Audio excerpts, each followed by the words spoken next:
समुद्री लहरों के बीच बहू का जहाज में ससुराल। समंदर के किनारे सुबह की पहली रोशनी में एक छोटी सी झोपड़ी जाग उठी थी। उस झोपड़ी के अंदर बैठी देवकी के हाथ मशीन से भी ज्यादा तेज चल रहे थे। चूल्हे पर तवा चढ़ा था, हाथ फुर्ती से लोइयां तोड़ रहे थे और दिमाग घर के हर सदस्य की पसंद नापसंद का हिसाब रख रहा था। काम करते हुए वो खुद से कुछ कह रही थी। अरे देवकी जल्दी कर, तेज हाथ चला, बस 5 मिनट और, वरना ये लोग बिना खाए ही निकल जाएंगे। रोज का यही किस्सा है, काम की धुन में किसी को अपनी सेहत का ख्याल ही नहीं रहता। झोपड़ी के बाहर खुले आंगन में समंदर की नम हवाएं चल रही थीं। जमीन पर एक पुराना जाल फैला हुआ है। गायत्री दादी एक कोने पर बैठकर उसे टटोल रही हैं, जबकि राधा उनसे थोड़ी दूर पर बैठी हुई सुई धागे से फटे हुए हिस्सों को जोड़ने में जुटी है। राधा, अरे ओ राधा, इधर देख, ये जाल का धागा यहाँ से टूट गया है, जल्दी टांका लगा ले। आज का जाल ठीक करना बहुत जरूरी है, नहीं तो मछलियाँ निकल जाएंगी और हाथ कुछ नहीं आएगा। हाँ माँ जी, सी रही हूँ, पर सच कहूँ तो ये पुराना जाल अब जवाब दे गया है। कब से कह रही हूँ कि नया लेना पड़ेगा, पर घर के खर्चों से फुर्सत मिले तब तो। नया कहाँ से आएगा राधा, पहले मछली बिके, हाथ में पैसे आए तब ना। यही जिंदगी है हमारी। समंदर ने दिया तो पेट भरा, नहीं दिया तो भी ऊपर वाले का शुक्र है। तभी मोनिका झोपड़ी से बाहर आती है। उसके चेहरे पर चिड़चिड़ापन साफ दिख रहा है। उफ, ये मछली की बदबू, सुबह सुबह आँख खुली तो यही सब झेलना पड़ता है। देखो हाथ को कैसे हो गए हैं ये, मेरे हाथ अजीब से रूखे और बदबूदार। तंग आ गई हूँ इस मछली बाजार जैसी जिंदगी से। मन करता है सब छोड़ छाड़ कर यहाँ से भाग जाऊं। मोनिका, गुस्सा मत करो, यही हमारी हकीकत है। मछुआरे हैं हम। मछली की बदबू, समंदर की लहरें, ये तो हमारी जिंदगी का हिस्सा है। क्या भाभी पूरी उम्र इस टूटी झोपड़ी में ही गुजार दी? मछली और समंदर की लहरें, क्या इसके अलावा हमारी कोई दुनिया नहीं है? कोई और रास्ता नहीं है इस दलदल से बाहर निकलने का? मोनिका बहू, जो नसीब में लिखा है उसे भोगना ही पड़ता है। फालतू की शिकायत करने से पेट नहीं भरता, मेहनत करने से भरता है। चुपचाप अपना काम देख। मोनिका मुंह बनाती है और पैर पटकती हुई अंदर चली जाती है। तभी बाहर से अनिल जी की आवाज सुनाई देती है। अजय, अक्षय, अक्षत, अरे जल्दी करो बेटा, सूरज सिर पे चढ़ रहा है। मंडी पहुंचने में देर हो गई तो अच्छा भाव नहीं मिलेगा। हाँ पापा, बस आ रहे हैं, जाल समेट लिया है। पापा, आज लहरें शांत हैं, अगर मछली अच्छी फंसी तो मंडी में आज चांदी ही चांदी होगी। हाँ बेटा, वो तो है, लेकिन पहले खाना खा लो। खाली पेट समंदर की लहरों से नहीं लड़ा जाता। बस 2 मिनट पापा जी, थालियां लग गई है, गरम गरम परोसती हूँ। आज बिना खाए कोई घर से बाहर कदम नहीं रखेगा। सच तो यह है देव की बेटा, अगर इस घर में तू न हो तो ये पूरा परिवार अधूरा है। पापा जी, आप कैसी बातें करते हैं? आप सब तो मेरा परिवार है। सब जमीन पर बैठकर खाना खाने लगे। खाने के बाद सब समंदर की तरफ निकल गए। लहरों के बीच एक असली मेहनत शुरू हुई। नाव हिल रही थी पर वो संभल कर खड़े थे। चारों तरफ पानी की आवाज गूंज रही थी। मिलकर वो भारी जाल समंदर में डालते हैं। ये सिर्फ मछली पकड़ना नहीं, रोजी की मेहनत है। काफी देर तक इंतजार, तेज धूप और लहरों के बीच वो जुटे रहते हैं। पसीना भी समंदर में घुल जाता है। अक्षत, अक्षय, अरे हाथ लगाओ भाई, जाल बहुत भारी है। लगता है आज किस्मत मेहरबान है, बहुत मछली फंसी है। आ रहा हूं भैया। जाल नाव के तख्ते पर गिरता है। मछलियों की फड़फड़ाहट और बढ़ जाती है। वाह, देखो पापा, कितनी बड़ी सुरमई और पॉपलेट फंसी हैं। आज तो मंडी में खरीदार टूट पड़ेंगे। शाबाश बेटो, ये तुम्हारी मेहनत का फल है। जल्दी करो, इन्हें बर्फ के खानों में लगाओ। धूप तेज हो रही है, मछलियां नरम पड़ गई तो मंडी में कौड़ियों के दाम बिकेगी। हमें दोपहर तक हर हाल में मंडी पहुंचना है। नाव अब किनारे की तरफ तेजी से मुड़ती है। कड़ी मेहनत के बाद मिली इस कामयाबी की खुशी उनके थके हुए चेहरों पर चमक रही है। अब बारी थी मंडी की, जहां उनकी इस दिन भर की मशक्कत की कीमत लगनी थी। अरे आ जाओ भाई, आ जाओ, एकदम ताजा माल है, अभी अभी समंदर से निकला है। जो पहले आएगा वही माल पाएगा। आ जाओ, आ जाओ। ताजा मछली, बेहतरीन दाम। देखो भाई, ऐसी मछली और कहीं नहीं मिलेगी। आ जाओ, आ जाओ। पापा, 3 घंटे हो गए हैं, माल वैसा का वैसा ही पड़ा है। आज तो समंदर ने भी साथ दिया, पर ये किस्मत क्यों रूठी हुई है? मंडी में ग्राहक ही नहीं आ रहे हैं भैया। लग रहा है आज की मेहनत पानी में चली जाएगी। अगर ये रात तक नहीं बिकी तो खराब होने लगेंगी। मैंने तो पहले ही कहा था, इस गंदगी में मुझे मत लाओ। अब देखो, न मछली बिक रही है और न ही यहाँ चैन है। इतनी धूप और बदबू, मैं तो बीमार ही पड़ जाऊंगी। सब्र रखो बेटा, धंधे में कभी दिन अपना होता है तो कभी नहीं, लेकिन आज नुकसान हुआ तो घर का खर्च चलाना मुश्किल हो जाएगा। तभी भीड़ को चीरती हुई एक आत्मविश्वास से भरी लड़की वहां पहुंचती है। साधारण पर सलीके के कपड़े, आंखों में चमक और हाथ में एक थैला। ये करिश्मा है। वो रुककर अनिल जी के स्टॉल की मछलियों को ध्यान से देखती है। ये मछलियाँ तो एकदम ताजी लग रही हैं। पूरी मंडी में ऐसी चमक और कहीं देखी ही नहीं मैंने। जी सुबह ही पकड़ी है, ताजी तो है पर लेने वाला कोई नहीं है। आप लोग यहाँ बैठकर इंतजार कर रहे हैं, इसीलिए नहीं बिक रही। आज का जमाना इंटरनेट का है। अगर आप तकनीक का इस्तेमाल करें, इन मछलियों की फोटो और वीडियो बनाकर सोशल मीडिया या ऑनलाइन एप्स पर डालें, तो आपको मंडी आने की जरूरत ही नहीं पड़ेगी। ग्राहक खुद आपके पास आएगा। अरे बहन जी, हम ठहरे अनपढ़ मछुआरे, हमें कहाँ ये इंटरनेट और मोबाइल का खेल समझ आता है। हम तो बस जाल फेंकना जानते हैं। नहीं समझ आता? मोबाइल तो आप सबके पास है ना, बस थोड़ा सा जुगाड़ और सही जानकारी चाहिए। यकीन मानिए, टेक्नोलॉजी का साथ लेंगे तो बहुत फायदा होगा। आपका मुनाफा दोगुना हो सकता है। आप कह तो सही रही हैं, पर अभी हम लोग इतना आगे नहीं बढ़े हैं। हमें तो बस ये पुराना तरीका ही आता है। कोई बात नहीं, शुरुआत तो कभी भी की जा सकती है। फिलहाल आप मुझे 2 किलो सबसे अच्छी मछली दे दीजिए, मेरे पापा बहुत खुश होंगे। करिश्मा की बातों ने अक्षत के मन में एक आइडिया का बीज बो दिया था। अक्षत उसे मछली तौल कर देता है और पहली बार उन दोनों की नजरें मिलती हैं। अच्छा हुआ तुम आ गई। सुबह से एक भी ग्राहक नहीं आया था हमारे पास। अरे घबराइए मत, अभी और भी ग्राहक आएंगे आपके पास, बस थोड़ा सब्र रखिए। थोड़ी देर में एक एक करके ग्राहक आते गए और देखते देखते ही टोकरियां खाली हो गईं। सूरज ढल चुका था, समंदर की लहरें अब शांत थीं। अनिल जी और उनके बेटे थके कदमों से घर की ओर चले। कंधे झुके हुए, पसीने से भीगे, लेकिन चेहरे पर सुकून था। मेहनत रंग लाई थी। आज का दिन अच्छा रहा, सारी ही मछलियां बिक गई। थके हुए कदमों से सब घर पहुंचे। अनिल जी, अजय, अक्षय, अक्षत और साथ में मोनिका। आज के बाद मंडी नहीं जाऊंगी। इतनी धूप, इतनी बदबू, हड्डियां टूट गई है मेरी। अरे आज तो माल भी बिका और पैसे भी आए। अभी भी तुम्हारा मुंह उतरा हुआ है। पैसे आए तो क्या, इतनी मेहनत करनी पड़ी, धूप में मेरी स्किन जल गई। आ गए सब, हाथ मुंह धो लो, खाना तैयार है। देख के बेटा, आज बहुत थके हैं सब, और सबसे ज्यादा मोनिका बहू। थोड़ी देर में रात का खाना लग गया था। गायत्री दादी ने एक एक थाली परोसी, सब आकर बैठ गए। आ जाओ सब, आज की मेहनत का फल मिला, पेट भर कर खाओ। मोनिका बहू, तुम भी जल्दी आओ। आज सारी मछलियाँ भी कहना मंडी में। हाँ राधा, आज तो शाम तक सब निकल गया, और वो भी उस लड़की की वजह से। कौन सी लड़की? माँ, आज मंडी में एक लड़की मिली थी। सच कहूँ तो बहुत समझदार थी। हमारी मेहनत देखकर कहने लगी कि जमाना बदल गया है, आप लोग अब भी पुराने ट्रैक पर चल रहे हैं। उसने कहा कि मछलियां ऑनलाइन बेचो, सोशल मीडिया पर फोटो और वीडियो डालो, ग्राहक मंडी तक नहीं बल्कि खुद घर तक आएंगे। अच्छा, कौन थी वो? शहर की थी या अपने ही आसपास के किसी गांव की? पता नहीं दादी, बस मंडी में मिली थी, मछली लेने आई थी। पता नहीं। हाँ, मुझे तो लगा बहुत अच्छे से जान पहचान हो गई थी। इतना हंस हंस कर बात कर रहे थे जैसे बरसों की जान पहचान हो। हम तो वहाँ धूप में खड़े खड़े काले पड़ रहे थे और ये उस मैडम के साथ टेक्नोलॉजी की बातें कर रहे थे। अरे मोनिका भाभी, आप भी ना बात का बतंगड़ बना रही हैं। काम की बात थी वो तो। आइडिया वाकई बहुत अच्छा था उसका।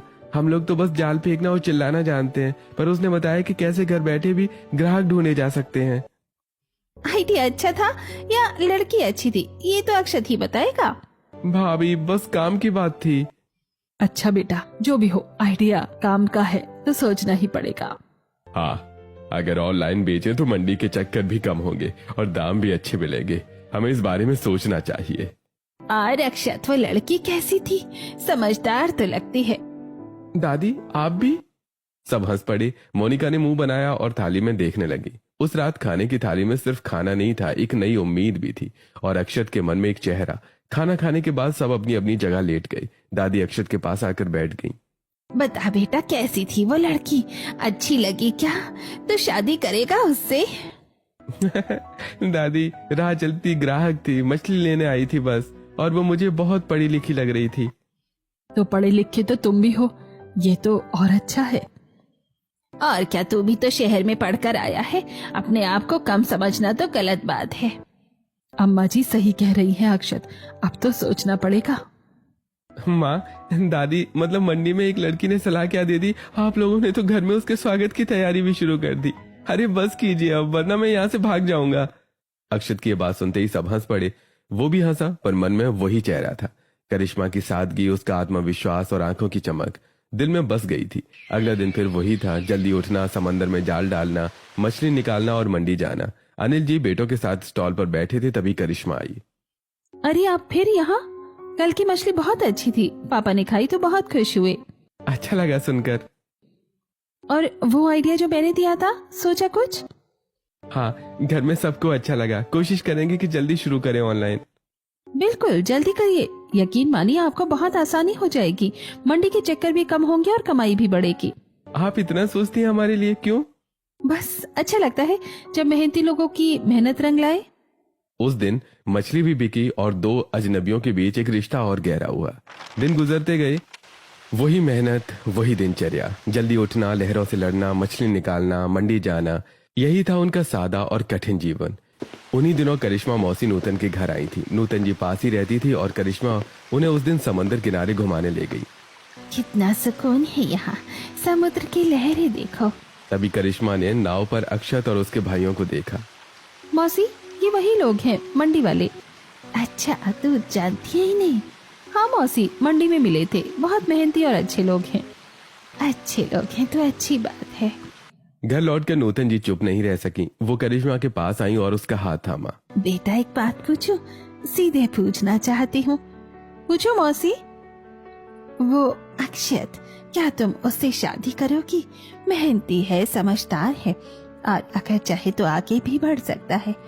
देख बेटा, भाई साहब की तबीयत ठीक नहीं रहती, तेरी माँ भी इस दुनिया में नहीं रही। मैं चाहती हूँ जल्दी से तेरा घर बस जाए। मौसी, जैसा आपको ठीक लगे। नूतन ने करिश्मा को गले लगा लिया। उसके एक जवाब में बहुत कुछ था, हाँ भी और एक अनकही उम्मीद भी। नूतन मौसी ने देर नहीं की, अनिल जी के घर बात पहुंचाई। दोनों परिवार मिले, बातें हुई और देखते ही देखते शादी हो गई। हमें कोई ऐतराज नहीं है, लड़की समझदार है, मेहनती लगती है। और हमारा अक्षत भी कम नहीं है। तो फिर रिश्ता पक्का समझे? जी बिल्कुल पक्का। शादी का दिन आया। समंदर के किनारे लहरों की आवाज के बीच शहनाई बजी, रस्में हुई, फेरे हुए और करिश्मा ने लाल जोड़े में उस झोपड़ी की दहलीज पर पहला कदम रखा। देखो देव की भाभी, समुद्र किनारे एक और बहू आ गई। अब इस झोपड़ी में और भीड़ हो जाएगी। मछली की बदबू में एक और जिंदगी बर्बाद। मोनिका, आज खुशी का दिन है, कम से कम आज तो चुप रहो। मैं तो बस सच बोल रही हूँ भाभी। आओ करिश्मा, इस घर में तुम्हारा स्वागत है। ये घर छोटा है लेकिन दिल बड़े हैं यहाँ। भाभी, घर छोटा बड़ा नहीं होता, अपना होता है। बेटा, यही सोच चाहिए। देव की मुस्कुराई, उसे लगा घर में एक हमदर्द मिल गई। मोनिका अब भी मुंह बनाकर एक कोने में खड़ी थी। रात हुई, सब सो गए। अगले दिन से जिंदगी फिर वही, समंदर, मछली, मंडी। लेकिन अक्षत के लिए इस बार सब अलग था, क्योंकि घर में करिश्मा थी। करिश्मा, थक जाओ तो आराम करना, पहला दिन है। आप जाइए, मैं देव की भाभी के साथ हूँ। रात को जब सब सो गए, मोनिका ने अक्षय को एक तरफ खींचा। सुनो, अब एक और आ गई है इस घर में। मैं कब से कह रही हूँ यहाँ से चलो। इस समुद्र किनारे रहकर क्या मिल रहा है? मछली की बदबू, टूटी झोपड़ी और रोज की यही मेहनत। मोनिका, माँ पापा को छोड़कर कहाँ जाऊँ? ये घर है मेरा। घर है या जेल है? पढ़े लिखे हो, बाहर जाकर कमाओ। यहाँ रहकर क्या मिलेगा? बस मछली और समुद्र। मोनिका प्लीज, थका हुआ हूँ, सोने दो। मोनिका चुप तो हो गई, लेकिन उसकी चाल रुकी नहीं। धीरे धीरे उसने अक्षत पर नजर डाली। अक्षत पढ़ा लिखा था, समझदार था। मोनिका को लगा यही सही निशाना है। एक दिन मोनिका ने अक्षत को अकेले बैठे हुए देखा। वो जल्दी से उसके पास आई। दीवा जी, आप तो पढ़े लिखे हो, शहर में जाकर नौकरी करो, अच्छी जिंदगी मिलेगी। यहाँ एक झोपड़ी में क्या रखा है? भाभी, पापा अकेले नहीं संभाल पाएंगे। अरे, और भी तो लोग हैं यहाँ पर। तुम चले जाओ, थोड़े पैसे आएंगे तो घर भी बड़ा होगा, करिश्मा की जिंदगी भी संवर जाएगी। अक्षत चुप रहा, पर बात दिल में उतर गई। मोनिका का जहर धीरे धीरे असर कर रहा था। एक एक बात, हर दिन। एक दिन उसने करिश्मा को घर पर लैपटॉप पर काम करते देखा। मोनिका की बातें दिमाग में घूमी। उसे लगा यही सही वक्त है। करिश्मा, एक बात करनी थी। हाँ बोलो। मैं सोच रहा था हम शहर चले जाएं। मैं पढ़ा लिखा हूँ, तुम भी हो, वहाँ जॉब कर लेंगे। यहाँ रहकर मुश्किलें और बढ़ेंगी। तुम्हें भी कितना एडजस्ट करना पड़ रहा है। शादी करके यहाँ समंदर किनारे फंस गई। अक्षत, आप मेरे बारे में इतना गलत सोचते हैं। नहीं, मेरा मतलब वो नहीं था। मैं पढ़ी लिखी हूँ तो घर बैठे ऑनलाइन काम भी कर रही हूँ, आप भी कर सकते हैं। घर वालों को छोड़कर जाना कोई हल नहीं होता, और मैं कोई बड़े घर की नहीं हूँ जिसे एडजस्ट करने में दिक्कत हो। मैंने हमेशा मुश्किलों का सामना किया है, आगे भी करूँगी। इन्हें अकेले नहीं छोड़ सकते। लेकिन शहर में पैसे ज्यादा मिलेंगे, वहाँ घर होगा, ये झोपड़ी नहीं। यहाँ भी कमा सकते हैं। मैंने ऑनलाइन सेलिंग का आइडिया दिया था ना, याद है? वो आज भी काम का है। और अक्षत, ये बात आपके मन में आई कहाँ से? किसने कहा आपसे? अक्षत चुप हो गया, पर करिश्मा समझ गई ये उसके मन की बात नहीं थी, किसी और ने बोई थी। ऐसे ही दिन बीत रहे थे। एक दिन सरकारी नोटिस आया, समंदर किनारे की जमीन इलीगल घोषित हुई। जो भी यहाँ रह रहे थे उन्हें जगह खाली करनी थी। पूरे घर में जैसे तूफान आ गया। ये क्या है? हम तो यहाँ पीढ़ियों से रह रहे हैं। हमारे पुरखों की अस्थियां इसी समंदर में विसर्जित हुई है। हम कहाँ जाएंगे? ये सरकार एक झटके में हमें बेघर कैसे कर सकती है?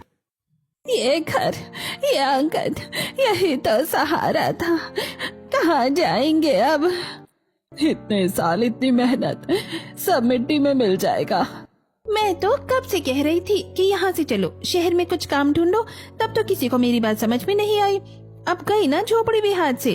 अब क्या करोगे? समुद्र में रहोगे क्या, ये लहरों पर बिस्तर बिछाओगे? मोनिका, अभी चुप रहो। देख नहीं रही हो घर की क्या हालत है? कम से कम इस वक्त तो अपनी कड़वाहट को लगाम दो। मैं गलत कह रही हूँ क्या? कल को जब बुलडोजर आएगा तब यही सच्चाई सबके सामने खड़ी होगी। ये झोपड़ी भी चली जाएगी। फिर क्या करेंगे? भीख मांगेंगे? घर में सब परेशान थे, हर कोई अलग अलग कोनों में बैठा था। करिश्मा एक कोने में शांत बैठकर नोटिस ध्यान से पढ़ रही थी। चेहरे पर चिंता थी, पर डर बिल्कुल नहीं था। हर मुश्किल का कोई ना कोई हल जरूर होता है, और इसका भी कोई ना कोई रास्ता जरूर होगा। मुझे बस उसे ढूंढना है। फिर वो दिन आया, पुलिस आई और वो छोटी झोपड़ी जहाँ पेड़ियां पली थीं गिरा दी गई। गायत्री जी की आंखों से आंसू बहते रहे। राधा ने मुंह छुपा लिया। अनिल जी बस खड़े देखते रहे, कुछ बोल नहीं पाए। मेरा घर चला गया। अब तो खुले आसमान के नीचे रहेंगे। उसी वक्त पास के एक नेक इंसान ने उन्हें कुछ टेंट दे दिए। करिश्मा ने सबके साथ मिलकर टेंट लगाने में मदद की। आज की रात यहाँ गुजार लेते हैं, कल सोचेंगे आगे का। वाह, टेंट में ससुराल, क्या जिंदगी हो गई है, और आगे पता नहीं क्या क्या होगा। मोनिका, इस वक्त हमें एक दूसरे की हिम्मत बनना चाहिए, और तुम तो अपने शब्दों से सबकी हिम्मत को तोड़ रही हो। रात को टेंट में सब बैठे थे, सबकी आंखें भारी थी। करिश्मा चुपचाप अपने फोन पर कुछ सर्च कर रही थी। क्या देख रही हो? अक्षत, इधर देखो, मिल गया हल। ये देखो मेरे फोन में। अगर प्रशासन हमें जमीन से हटा रहा है तो हम अपनी दुनिया पानी पर बसा लेंगे। अगर मछुआरे हाउस बोट बना लें तो वो जमीन पर नहीं, पानी पर रहेंगे। सरकारी नोटिस सिर्फ जमीन खाली करने के लिए था ना, समुद्र खाली करने के लिए नहीं था। पानी पर घर? पर करिश्मा, ये कैसे मुमकिन है? क्यों नहीं मुमकिन है? मैंने अभी चेक किया, हम इन्हें किराए पर भी ले सकते हैं। और सोचो, इसी हाउस बोट पर हम अपना ऑनलाइन बिजनेस भी चलाएंगे। जब लोग देखेंगे कि ताजी मछली सीधे पानी के ऊपर बने घर से मिल रही है तो टूरिस्ट भी आएंगे और काम भी दोगुना होगा। न जमीन जाने का डर है और न ही किसी का दखल। ये तो वाकई कमाल का जुगाड़ है। मतलब हम अपनी जड़ें भी नहीं छोड़ेंगे और कानून से भी बच जाएंगे। सबने एक दूसरे की ओर देखा। मतलब नाव पर घर? हाँ पापा जी, समुद्र की लहरों में झूलता हुआ अपना घर। नाव पर घर? ये भी कोई घर होता है क्या? करिश्मा, तुम तो ऐसी बातें कर रही हो जैसे हम किसी पिकनिक पर जा रही हो। हम लोग इंसान हैं, कोई मछली नहीं जो पूरी जिंदगी पानी के ऊपर गुजार दे। हवा चली या लहरें आई तो घर के साथ साथ हम भी डूब जाएंगे। जहाँ अपने साथ होते हैं वहीं घर होता है। मोनिका बेटा, तूने तो आज डूबते को तिनके का सहारा दे दिया। जमीन का साथ छूटा तो क्या हुआ, समंदर तो हमारा अपना है। अगर लहरों पर ही घर बसाना हमारी किस्मत है तो यही सही। ठीक है, समंदर की लहरों में झूलती हुई जहाज का घर, यही सही है हमारे लिए। उस रात टेंट में एक नई उम्मीद जन्मी थी। जमीन गई लेकिन हिम्मत नहीं। अगली सुबह करिश्मा ने देर नहीं की। रात को जो नंबर सर्च किया था सुबह होते ही कॉल कर दी। हाँ जी, हाउस बोट रेंट पर चाहिए थी। हम समुद्र किनारे रहने वाले मछुआरे हैं, कब आ सकते हैं देखने?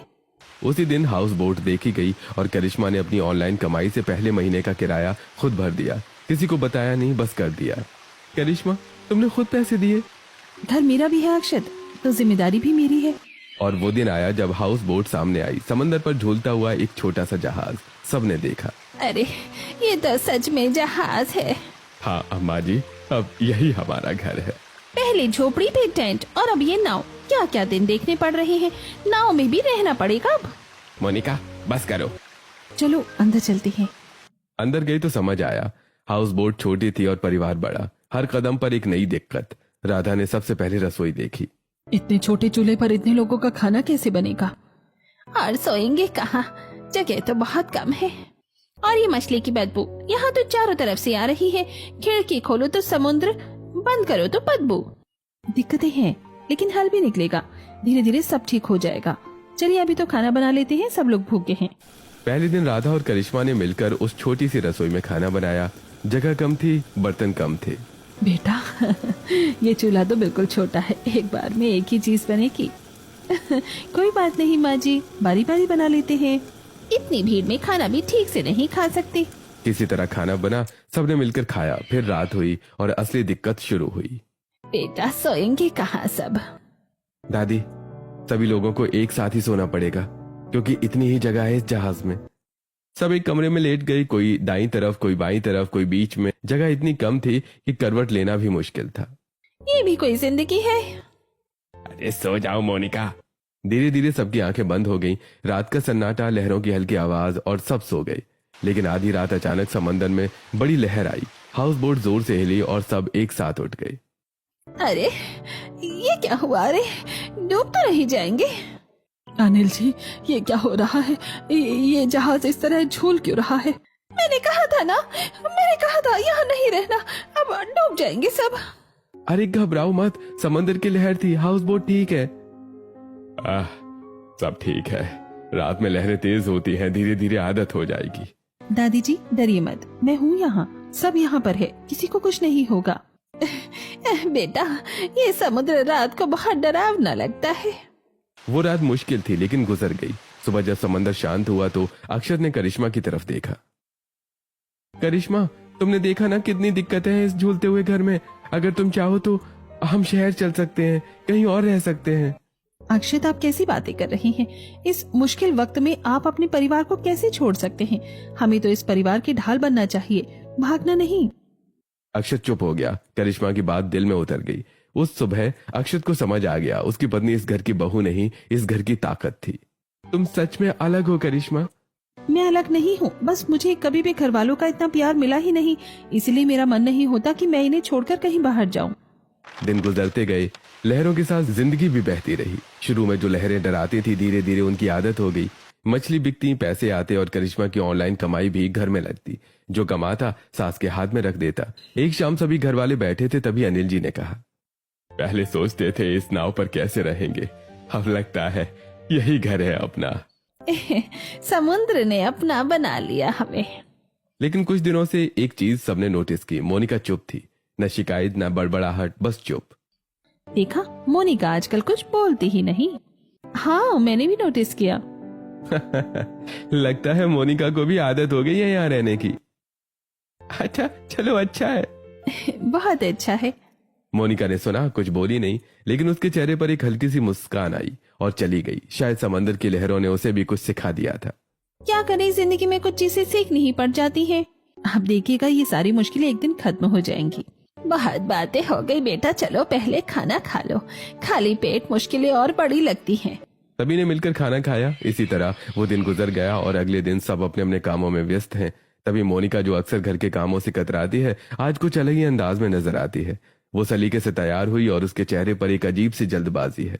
आज मुझे बाहर जाना है, मेरी एक पुरानी दोस्त है, बहुत दिनों से बुला रही थी, बस उसी से मिलने जा रही हूँ। ठीक है जाओ, और ध्यान रखना हालात अभी ठीक नहीं, शाम ढलने से पहले घर आ जाना। अक्षय, जो वही जाल समेट रहा था, उसने कहा, ठीक है जाओ, वैसे भी इस घर के शोर शराबे से तुम्हारा मन उब गया होगा, पर ध्यान से जाना और अपना ख्याल रखना। ठीक है। मोनिका बिना पीछे मुड़े तेजी से बाहर निकल गई। घर में सब फिर से अपने अपने कामों में लग गए। तभी अजय ने कुछ काम के लिए पैसे मांगे। माँ, कुछ पैसे चाहिए थे। हाँ बेटा देती हूँ। राधा जी उठकर अंदर गईं। जिस डिब्बे में वो पैसे रखती थी उसे खोला और देखते ही उनके होश उड़ गए।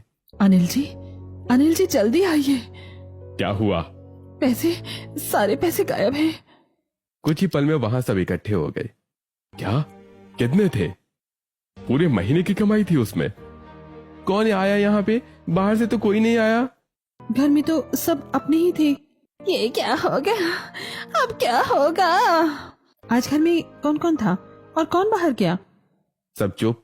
सबके दिमाग में एक ही नाम आया, लेकिन किसी ने नहीं बोला। वो पूरा दिन परेशानी में गुजरा और मोनिका भी नहीं आई। शाम ढलने लगी तो सब और परेशान हो गए। तभी दरवाजे पर आहट हुई।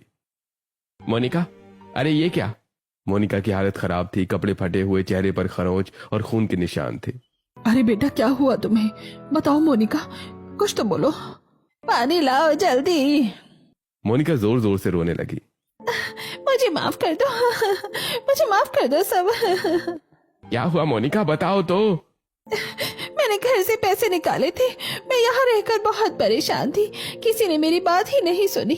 तो मैंने एक एजेंट से बात की। उसने कहा था पासपोर्ट बनवाएगा, बाहर लेकर जाएगा, जिंदगी अच्छी हो जाएगी। मैंने सोचा चली जाऊंगी, फिर अक्षय को भी बुला लूंगी, सब ठीक हो जाएगा। लेकिन वो धोखेबाज था। उसने मेरे सारे पैसे छीन लिए। मुझे माफ कर दो, मुझे माफ कर दो। अक्षय ने मोनिका को गले लगा लिया। सबकी आंखें भर आईं। अक्षय, मुझे माफ कर दीजिए प्लीज। मैं बहुत गलत थी। मोनिका प्लीज रोना बंद करो। तुमने जो किया ना समझी में किया। पहले इन्हें डॉक्टर के पास ले चलते हैं, बाकी बातें बाद में। मोनिका की गलती को माफ करके इस परिवार ने उसे उसी तरह थाम लिया जैसे समंदर की लहरें नाव को थामती हैं। धीरे धीरे मोनिका भी बदल गई थी। वो अब हर काम में हाथ बटाती, शिकायतें कम हो गई थी और हाउस बोट को अपना घर मानने लगी थी। देवकी भाभी, आज मैं बना लूं क्या खाना? क्या वाकई तुम खाना बनाना चाहती हो? हाँ, अब तो ये घर मेरा भी है, तो आओ। समंदर की लहरों में झूलती हुई जहाज में जिंदगी खुशी से कट रही थी। सब कुछ एक हसीन सपने जैसा था। सुबह की पहली किरण पानी पर नाचती थी और रात तारों की छांव में बीतती थी। लेकिन एक रात अचानक समंदर का मिजाज बदल गया। ठंडी हवाएं चीखों में बदल गईं और लहरें पहाड़ों की तरह ऊंची होने लगी। हाउस बोट किसी खिलौने की तरह जोर जोर से हिलने लगी। बाहर घना अंधेरा था और एक भयानक तूफान दस्तक दे रहा था। अरे ये तूफान बहुत बड़ा है, क्या करें? बेटा, ये नाव टिकेगी। अब क्या होगा? करिश्मा ने फोन उठाया और कॉल की। घबराओ मत, मैं जीपीएस ट्रैकर ऑन कर रही हूँ। हेलो, हम समुद्र में फंसे हुए हैं, तूफान है, हमें ट्रैक करके बचाइए। ये हमारी लोकेशन है। कुछ ही देर में एक रेस्क्यू बोट आई। सबको सुरक्षित बाहर निकाला गया। किनारे पर पहुंचकर गायत्री दादी ने करिश्मा को गले लगा लिया। बेटा, तूने आज सबकी जान बचाई। रेस्क्यू टीम ने जब उनकी पूरी कहानी सुनी तो उनकी आंखें भर आई। उन्होंने सरकारी मदद से एक कानूनी फिशिंग जोन दिलवाया। पक्की जगह, पक्का हक। आप लोगों ने बहुत संघर्ष किया है। अब ये जमीन आपकी है, कोई नहीं छीन सकता। इतने साल बाद अपनी जमीन। और फिर वक्त ने पलटी मारी। करिश्मा का वो आइडिया जो उसने मंडी में दिया था अब हकीकत में बन गया। ऑनलाइन फ्रेश फिश डिलीवरी शुरू हुई और देखते ही देखते पूरे शहर में उनका नाम हो गया। अक्षत, आज 50 नए ऑर्डर आए हैं। सच में करिश्मा, तुमने तो कमाल कर दिया। धीरे धीरे उन्होंने अपनी 2 नई नावें बनाई। समंदर की लहरों पर जब वो नावें चलती तो दूर से ही पहचानी जाती थी। लोग आते, समंदर की सैर करते और ये भी एक नया बिजनेस बन गया। करिश्मा बेटा, कभी सोचा नहीं था कि ये समुद्र एक दिन हमारी तकदीर बदल देगा। दादी जी, समुद्र ने नहीं बदली, आप सबकी मेहनत ने बदली है। और मैं कहती थी कि यहाँ से भाग जाएं, शहर की भीड़ और ईंट पत्थरों के बीच खुद को ढूंढे। पर अब ये सब देखकर लगता है कि असली जन्नत तो यही है, जहाँ चैन की नींद भी है और अपनों का साथ भी। देर से ही सही मोनिका, पर तुम्हें ये बात समझ तो आई। जन्नत कहीं बाहर नहीं, वही होती है जहाँ हमारा परिवार सुरक्षित हो। समंदर की लहरों में झूलती हुई वो हाउस बोट जो कभी एक मजबूरी थी, आज वही इस परिवार की सबसे बड़ी पहचान बन गई। और करिश्मा जो एक अजनबी लड़की की तरह मंडी में मिली थी, आज अपनी सूझबूझ और प्यार की बदौलत इस परिवार की जान बन गई थी।